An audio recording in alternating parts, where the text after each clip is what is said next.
Hello and welcome to Betfred's Football Show. Robert Earnshaw is alongside me. We're going to start with that West London derby, Chelsea versus Fulham. But before we talk about the game, we've got to talk about this spending by Chelsea, haven't we?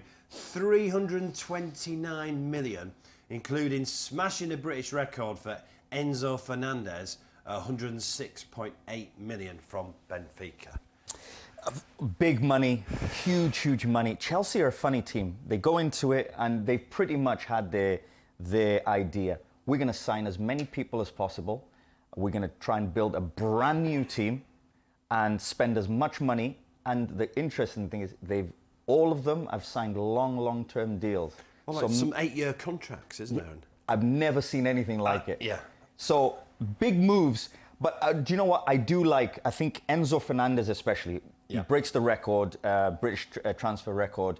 Why? Because I think he's young, 22 years old, just won the World Cup, big experience, playing with one of the best, Messi. He understands his role. So he's going to be the middle centerpiece for everything else. So I like him. I think he's going to add a lot to Chelsea for years to come. Mudryk as well, got high-level potential. Can he do it? I'm not sure yet, but they spend big money. 88.5 million, yeah. Yeah, but what I do like it, I trust Arsenal's way of signing players, and they beat Arsenal to it. So I think he's a very good player, shown good potential so far, but huge money. The rest, to be honest, a little bit of a gamble, a lot of the other Chelsea signings. So I think they've made 2 or 3 which will be hits. Joao Felix is the other one I like. I think he's a very good player, and he's probably going to be the one that really stands out because every time I watch him, gets you suspension. Exactly, at some point. But he was playing well in that first game until he got sent off. Yeah, he was. He was excellent. I thought, okay, they've got a player here. But Chelsea's biggest problem, lots of signings, lots of money spent. The problem is in the dressing room. I've been there. Keeping those players happy. You've got over 30 players there. Keeping the players happy. Is there enough lockers in the changing room? You need 2 dressing rooms. No, but a serious point. How's Graham Potter made these signings? I think Graham Potter has not made all the signings. I think he's made a handful of them and he's had a contribution to them, but he's not made all the signings. And that's the biggest problem. You're the manager. You want to make and have the input and say, yes, I want him because of this, and have input on every player. I don't think he's had that. I think Graham Potter is going to be and having the biggest headache because he's trying to think, how am I going to play? Who am I going to play? And how am I going to keep them happy? Because it all comes down to Graham Potter. And I think it's going to be very difficult. I still think Chelsea will get better, but not good enough. Well, a 10th at the moment, 10 points off top 4. 18 games left. They can't finish in the top 4 now. So, I mean, have these signings for next season already? Well, for me, in my opinion... Got Champions League, obviously. Yeah, they're going to struggle. They're going to struggle to get Europe this year because I can't see them finishing past 6th or 7th. I can't see them finishing past 7th. I'll be bold and say it. I can't see them finishing past 7th because their problem is the next couple of months is trying to find their team energy together, playing together. But I do think that they've made 2 or 3 very good signings. Okay. Right, what about this game then? Live on Sky on Friday night, this West London derby. Chelsea not played for 13 days since a lifeless 0-0 draw with Liverpool at Anfield. Picked up just 2 wins from the last 7. Fulham having a cracking season. They have failed to win in their last 3 matches in all competitions. 1 draw, 2 defeats. How do you see this game, Chelsea-Fulham? The bits I've seen of Fulham this season, currently 7th, I have been impressed. Yeah. It's not just Mitrovic, is it? I mean, Willian is playing very well. Well, that's the thing. I think Marco Silva has done one of the best jobs because under the radar, promote the team, you think, okay, how are they going to do? Mitrovic is taking his form from the Championship right into the Premier League. He's been excellent. Willian, brilliant, because this is a new Willian. Gets his old club as well, of course. Yeah, and I think in this game as well, you saw him against Arsenal, one of his old teams, play excellent. This is playing against Chelsea. I think he's had an excellent season, but I think he's going to really make a big contribution. And what I like is defensively as well. Fulham, not known, but defensively been excellent as well. But they play as a team, they press up really high. But I like watching them play because all the fundamentals are there. Excellent job. I think they're also going to do very, very well. Local derby against Chelsea. I can't see Chelsea coming out of this with, right, come on, here's a difficult with bit, a win. Then. Give us a score prediction. I think this one's going to be a draw. I think this one's going to be a 1-1 draw. I actually think Fulham will be the most excited team out of both teams to play in this game. I think they're going to feel, yeah, we can beat Chelsea. You know, they're below us. Yes, big signings, but they're below us. Our team is bigger than their individuals, I think so. But I still think Chelsea will have this new energy. I'm going to go for a draw on this one, 1-1. Right, 1-1. Right, let's move to 12:30 Saturday lunchtime. Now, this is a cracker because of what's going on. Everton versus top of the table Arsenal. Arsenal only lost one sole season at Manchester United. Right, Sean Dyche come in, didn't make any signings, did they? It was a very quiet transfer window. Gordon's left. If you've just taken over someone like Everton, do you want this kind of game first? Is this a free pass? Or is this a nightmare, your first home game, top of the table? And let's be honest, Arsenal are playing very, very well. Arsenal are excellent. As a player, it's very different to a fan.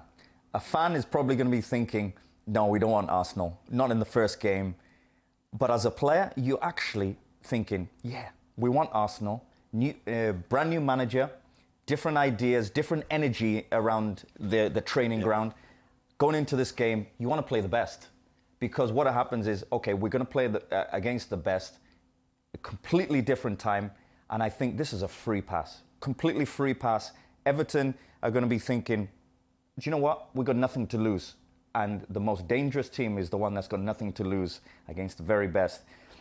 I worry for Everton, though, because where's the goals going to come from? Where's the creativity going to come from? Gordon's just left, who's been one of the most outstanding players over the last couple of years. But Dyche should make him better at the back, won't he?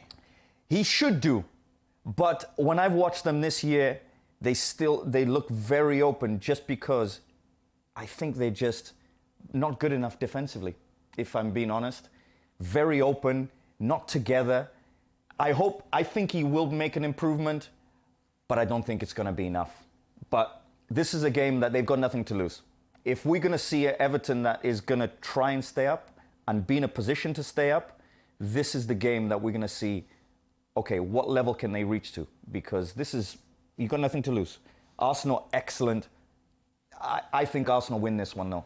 Right, let's just talk about Everton in general. 20 games gone, so they've got 18 games left. They've got 15 points. So, in theory, they probably need an extra 25 points to stay out of 54. Now, if you're Sean Dyche, you are thinking, I can get at least 25 points out of 54. That's exactly what... He wouldn't have taken the job otherwise. So I believe he's a good man, he's a good manager. I think they won't have enough because... Yes, you might be able to try and get those points, and I believe they play everybody around them as well over the next couple of months. Yeah. So that's going to be interesting. I don't think they'll have enough points. I think they will be better. This is the most competitive relegation battle I've seen in a long, long time. Yeah. But I don't think they'll have enough. I don't think they can get that many points. Because the other thing is this, you might have a new manager, but defensively, they're still very open. You can only improve that with new players, and unfortunately with Everton, and they didn't sign anybody.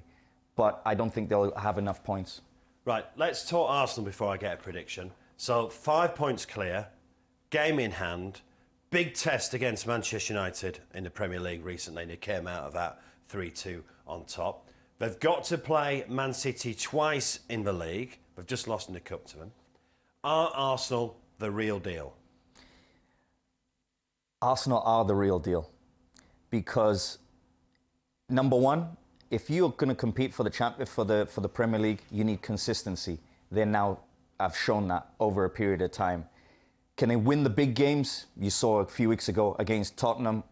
and they cruised through Tottenham like they weren't even, like it wasn't even a London derby.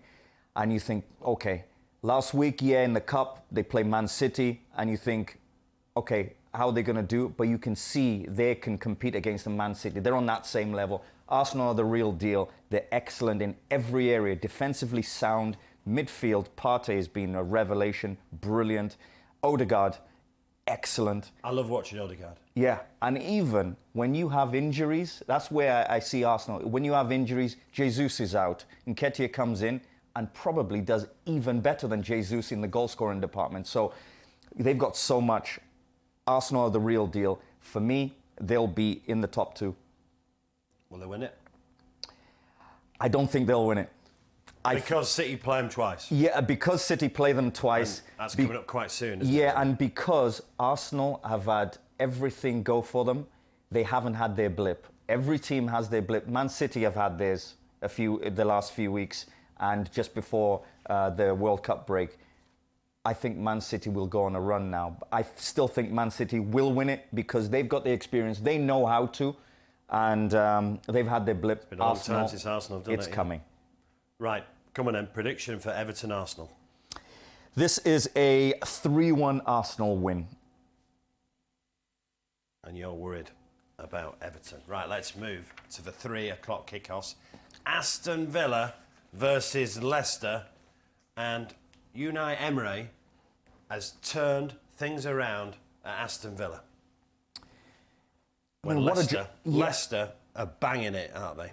Yeah, I mean, Leicester, they're an interesting team because I think there's bigger problems than just the football at Leicester, and I think that's why they're in a relegation fight.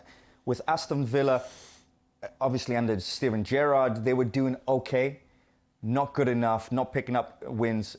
Unai Emery comes in and instantly gets the team winning. But you can see the difference. They're way more energetic. They score goals at the right time. And I think what I like about Aston Villa is they feel like, okay, we're now not in a mid-table zone.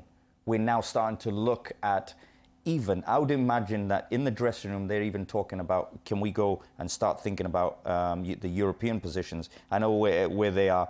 Well, they're only 3 points behind 6th, aren't they? Exactly, yeah. And they'll be thinking, you know, our aim, because Unai Emery, what does he live on throughout his career? The European Cups. And he looks at those, and that's where he's done so well. So his target would be the challenge to the players, can you get into Europe? Because it gives them a big target. And I like Aston Villa because they, you know, people like Buendia is now producing with goals and performances. And, you know, Mings at the back is now looking more defensively sound. So there's big improvements there that helps them going forward. They'll be fine. They'll be okay. But big improvement. Prediction then for Villa-Leicester? Leicester City are a team that can beat anybody, but Aston Villa have been flying. Do you know, I'm still going to go... I'll still go for an Aston Villa win. I think a 2-1 Aston Villa win. Right, let's stay with the 3 o'clock kickoffs on Saturday and move to Brentford hosting Southampton. Thomas Frank's men have gone unbeaten in 8 Premier League games, winning 4, drawing 4, when obviously Southampton are rock bottom, but not that many points behind. It's such a tight relegation battle, as Rob has already said. Right, Brentford, Southampton. Yeah, Brentford, this is their best season that they've had in the Premier League, because now they're starting to build on, okay, we're little small Brentford, we've survived, but now we're actually building. Now they're a team that's building. Ivan Toney, you know, again, continues to score goals. But what I like about Brentford is they're looking at teams, they're not scared of anybody. They're not scared of the Liverpools coming. They're not scared of the Manchester United. They're not scared of the Man Cities. I think their teamwork ethic is bigger than anything that kind of comes in front of them and who they play. Brentford, excellent. Southampton, in decent form. I think their cup run has helped their confidence with the new manager, Nathan Jones. And funnily enough, a few weeks ago, they were getting booed at half-time in the Cup when they were playing Crystal Palace. And then that week, they go on and win 3 games in a row. So Southampton are doing okay, but I can't see them really making a difference. I think it's just the mountain is too big for them to climb at this moment. Scotland. They've got themselves in trouble. Brentford winning this one 2-0. 2-0, Brentford. Right. Brighton. I've got a mate who's a Brighton fan. He's just in dreamland at the moment. They're in 6th. They're playing good football. They've just knocked Liverpool out of the FA Cup. They're at home to Bournemouth. Yeah, struggling Bournemouth against high-flying Brighton. Brighton are excellent, and I've watched them a lot as well. And what I like about Brighton is Trossard has left, Cucurella's left, Graham Potter's left, and it hasn't made a bit of a difference. Good to watch. Great to watch. Really excellent going forward. The wide players, Mitoma as well, is another one who's just emerged from nowhere. Sully March as well is gone up a level, and you just think, what a good team. And obviously McAllister, the World Cup winner, makes a difference in there. But they are an excellent team with really good form. Zerbi deserves a lot of credit because it was very hard for him to come into a team that's been doing well, very positive. Yeah. Managers left. How do they go up another level? They actually started scoring goals, and goals from different departments. And now it's not just Trossard. Now he's gone to Arsenal. It's everybody contributes. And that's what I like about Brighton. Bournemouth, just struggling, to be honest. Not enough. They sit in 18th. They're not going to have enough. Where's the goals coming from? Yeah. So only one win in 11 now for Bournemouth. One win in 11, because what happens there, in the dressing room, confidence starts to drop. Confidence starts to drop, and then also the other end as well. They just concede way too many goals. Most games they're conceding goals, even in the Forest game, where really they had to win a few weeks ago in that relegation battle. Now Forest are slightly out of it, but because they came out the winners against Bournemouth. But those are the games they should have won and should have picked up points, picked up confidence. It's not enough for them. Prediction time then for Brighton versus Bournemouth. This is a 3-0 Brighton win. 3-0 Brighton win. And this is the most points Brighton have had in the top flight of the halfway stage. They've got 31 points after 19 games, and they are 6th. Right, staying with the 3 o'clock kickoffs, we have got Manchester United versus Crystal Palace. Man United been decent at home after that awful start. They're 8 games unbeaten, 7 wins and just 1 draw. That was at Newcastle 0-0. Ten Hag has turned things around, hasn't he? And they're obviously, we'll talk about Nottingham Forest later, they're in a Carabao Cup final. They are. I think Ten Hag deserves all the credit. Yes, players, but you need somebody to lead the players. Rashford is on fire.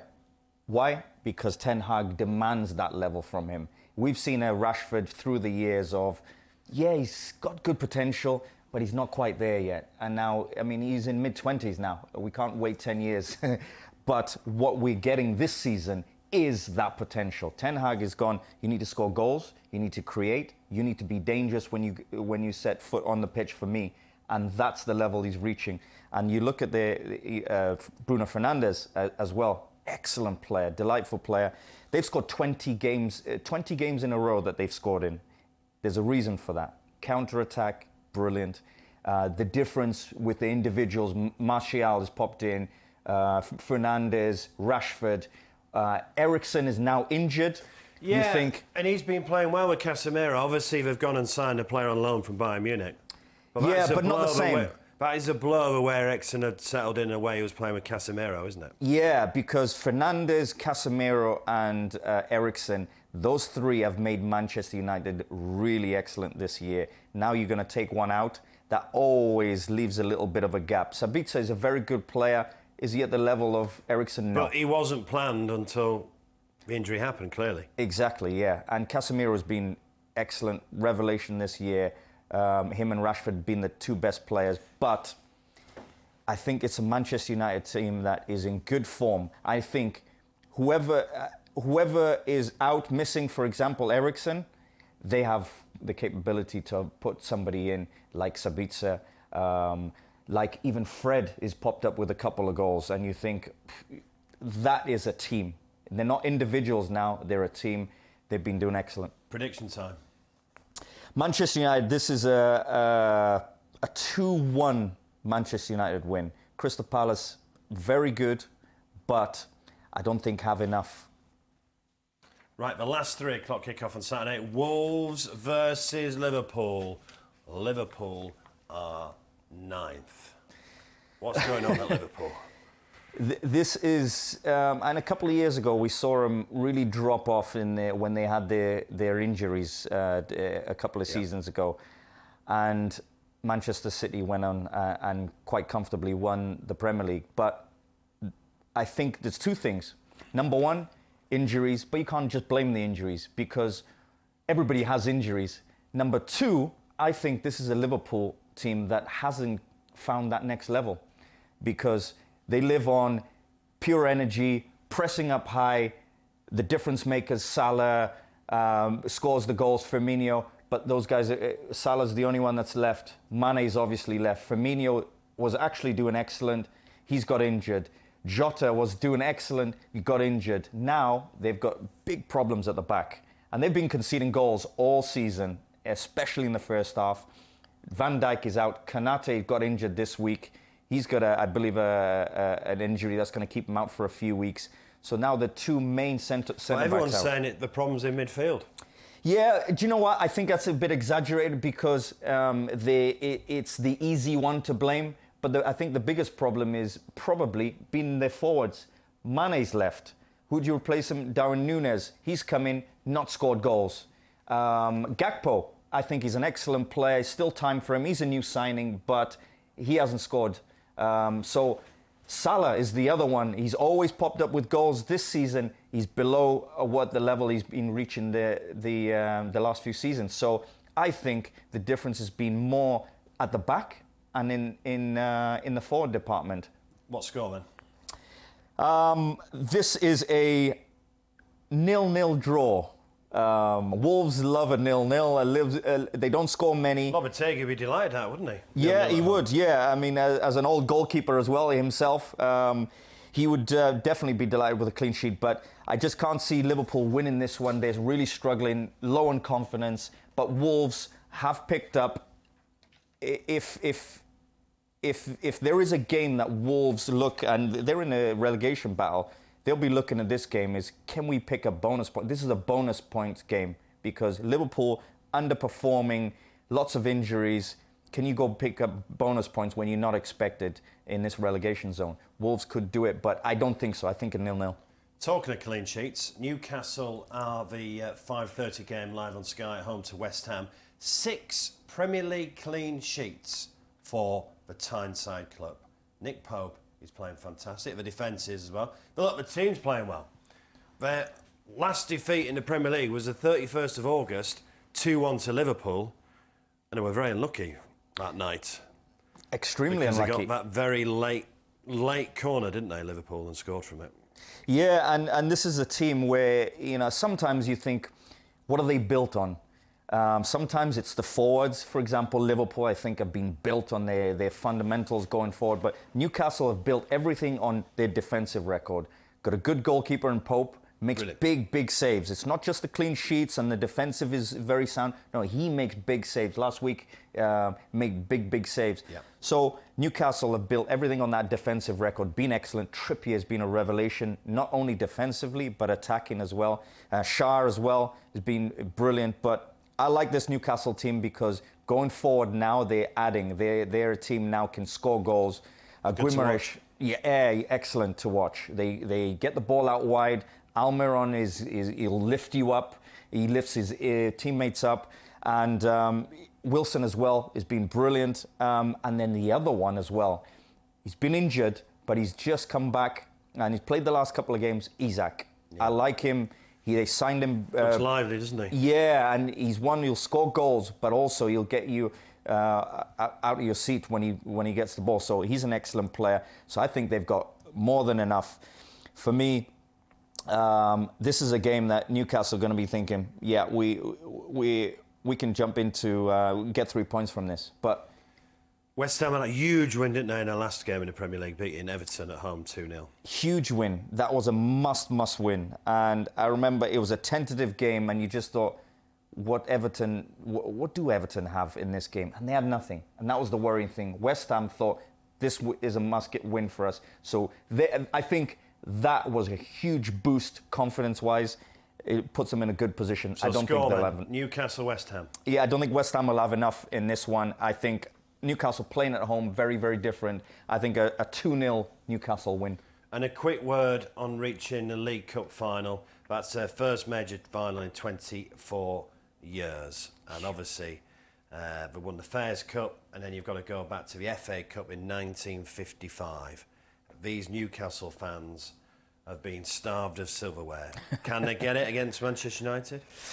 Absolutely. Absolutely. The beautiful thing is it's a cup final. You've got nothing to lose as Newcastle. They've had nothing to lose all season. There's been not one bit of pressure on them, and that's the advantage of Newcastle. Cup final, first time in a long, long time, and the energy and the atmosphere and what they're building up there is exciting. And they're going to be exciting going to a cup final against Manchester United. They're going to fancy it, and I believe that they can win as well. Right. Give us... Oh, you've gone 2-0, haven't you? 2-0 Newcastle against West Ham. Right, let's talk about Sunday's game. Live at 2 o'clock. Involves one of your old clubs. You'll watch them last night for Sky against Manchester United. Nottingham Forest versus Leeds. Nottingham Forest are unbeaten in their last 4 Premier League games. Winning 2, drawing 2.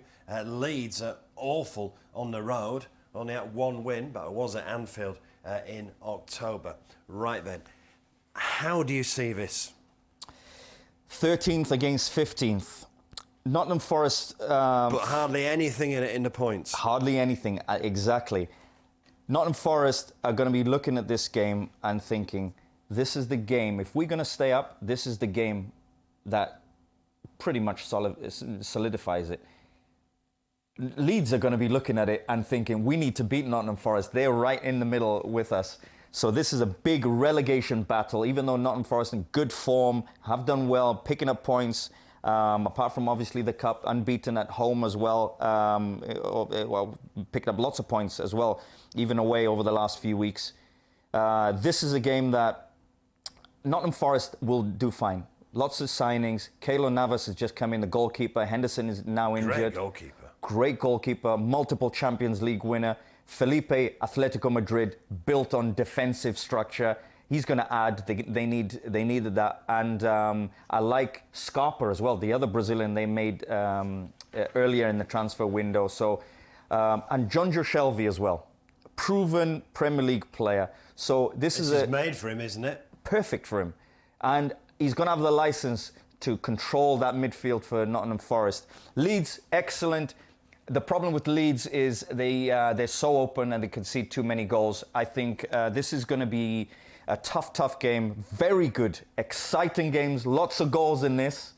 Where it goes, I'll leave it for the prediction. Come on then, give us a prediction. This is going to be a 3-2 Nottingham Forest win. That'll be a cracking Sunday afternoon. Plenty of goals. Right, quick word on Steve Cooper. He got his contract extended when he went on that awful run. He's now gone on a great run. The 13th, 21 points. Obviously, it's so tight at the bottom, but Forest fans thinking they were going down have now got belief and think they're staying up. Right now, the feeling is they're staying up, and I understand it, and I believe that they'll stay up. I believe it even more because... I know they got beat at Old Trafford just after Boxing Day, but he had a massive period, didn't he, over Christmas, and he got out of that bottom 3. January was excellent, picking up points, doing so well. I think the key with Nottingham Forest is what could they do in January? Yes, they were picking up points, but defensively they've picked up excellent with the goalkeeper and centre-back, so they've now strengthened. And then in midfield also, they were lacking a little bit. Somebody who can pop up with a goal every now and again, but also can create, and proven in Jonjo Shelvey. So I believe now that Nottingham Forest will stay up, absolutely. I think they're more than good enough, and they've also added some of the best business. Chelsea made lots of signing, but business-wise and quality, Nottingham Forest have done excellent in the transfer window. They'll stay up. Forest Leeds should be a cracker, but the game of the weekend has got to be Tottenham versus Man City. Now, Tottenham's record at home against Man City is very good. The last 3 seasons, they've won 1-0, 3-0, 2-0. Pep Guardiola does not like going to Spurs. No, he doesn't. No, this is always a tricky game for some reason for Man City. But I believe this is the game that they change this, because I think... Because of what happened at the Etihad, 2-0 down, and then turn it around, Yeah, and I think that was the moment for Man City's season. We might be going back at the end of the season and looking back, and which was the game that changed it. That Tottenham game was probably the game that changes it, because they're 2-0 down in a game that they were dominating, and you almost thought, oh, Man City are actually not going to win the Premier League here. Second half, they make a couple of changes. They come back and say, no, we are title contenders, and this is the reason. They come back, win 4-2. I think because of that, and because of the fight with Arsenal, fighting for the Premier League, this is going to be a different game. I believe that this is a game that is made for Man City. Tottenham in poor form, really, and they struggle, especially in that first half, and little things that sometimes happen.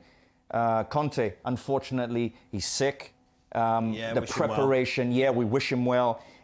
So little things that disrupts the organisation, that preparation into a big game at the end of the week. So does that have anything on it? I think maybe it does, because you need your leader sometimes telling you the exact instructions.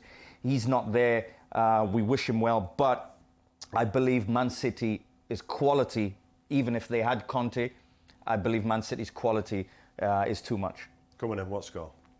This is a 2-0 Manchester City win. 2-0 Man City. That's 4:30 on Sunday afternoon. I'm looking forward to Sunday's football. But just while we've got Rob with us, just very quickly, of course, you're at Cardiff, you're at Norwich. You know how tough this championship is.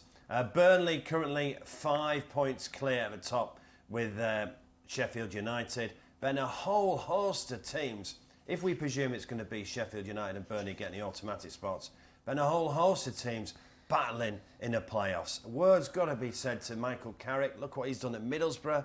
They're now third. How tough is that championship? It's extremely tough, but there's also a space for, there's the top teams, but there's also a space to really surprise a few people. And that's what I love about the championship. You look at the teams like Middlesbrough. Now, they sit in third. Maybe 3-4 months ago, no chance you thinking about them going up. But right now, about 18th, weren't they? I think when it took over. Yeah. Oh, they were right down. But Michael Carrick has come in, picked up lots and lots of points. They arrive in third right now, but I think he's added top-level professionalism in and around the club, as well as how they play. They play some really good football. They mix it up. Sometimes they'll keep possession. Sometimes they'll go long and be a little bit direct, so they can mix it up. And that's the championship. You have to be able to mix it up sometimes. They're doing excellent. Sheffield United have been given this transfer embargo, so they didn't sign it. The only team in the top 10 that didn't sign anybody in the top 10 championship, but they sit in second. I think they'll be fine because their quality. They kept the players that Berger and Dia, who have got goals, been their star men. They've kept those, so that's a good thing for Sheffield United. But Burnley have added. Obafemi comes in from Swansea, who's a good player anyway. You must think this management game's easy, Vincent Kompany, must they? Yeah, and do you know what? And I've had the pleasure of going in, when he was at Anderlecht, I had the pleasure of going in for a few days just to see how he works. Craig Bellamy's with him, who's his assistant, so I got to see how he worked. And I came away thinking, wow, he's unbelievable. How he has the energy for everything that he does, and every single detail is looked at and given the attention. Guardiola. Exactly. So you know where it comes from. But Burnley, it's no surprise. Good team. You look at their top goal scorers. Benson's got 10 goals. Rodriguez has got 9 goals. Zaroury as well, a creative player. He's got 9 goals. And they've added Obafemi. And they sit top of the league. I think they're runaway leaders. They'll win this comfortably there because there's no way they're going to drop. They'll win this. It's just whoever maybe do Sheffield United have a little bit of a blip and maybe Middlesbrough creep in. Still got a good gap, though, haven't they? To Yeah. I think Sheffield United can breathe comfortable, be comfortable right now. Yeah. But it's going to be all about the playoffs, I think, come the end of it. Because after the top 2, 6 points separate 3rd, Middlesbrough, and 16th, which is Reading. It's so tight, the race for the playoffs. Right, I've really enjoyed your company, by the way, as we men look ahead to the Premier League games. We've got a game on Friday night, and then that cracker on Sunday afternoon, Spurs versus Manchester City. But if you're having a bet on the football, keep it fun, gamble responsibly. See you next week.